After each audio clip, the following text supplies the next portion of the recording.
በየቀኑ የምናወጣቸው ትንንሽና ኢምንት የሚመስሉ ወጪዎች ኪሳችንን እየቀደዱ እንደሆነ ያውቃሉ? ለምሳሌ ለቡና፣ ለቲፕ ወይም ለጧት መክሰስ የምናወጣቸው ጥቃቅን ሳንቲሞች።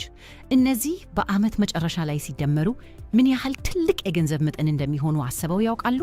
በቀን 50 ብር ብቻ ብናወጣ በዓመት ውስጥ ከ18,000 ብር በላይ የባከነ ገንዘብ ይሆናል። ይህ ገንዘብ ለትልቅ የፋይናንስ ግቦ ወይም ለኢንቨስትመንት መነሻ ሊሆን ይችል ነበር። ትንንሽ ቀዳዳዎች ትልቅ መርከብ ያሰጥማሉ እንደሚባለው ሁሉ እነዚህ ትንንሽ ወጪዎችም የእርስዎን ትልቅ የፋይናንስ ህልም ሊያደናቅፉ ይችላሉ። ስለዚህ ወጪውን ዛሬውኑ መመርመርና ቅድሚያ የሚሰጧቸውን ነገሮች መለየት ይጀምሩ። ዛሬ የምታደርጉት ትንሿ ቁጠባ ለነገው ትልቅ ለውጥ መሰረት ነው። የወደፊት ህይወትዎን ዛሬውኑ ያስተካክሉ። አሁኑኑ መቆጠብ ይጀምሩ።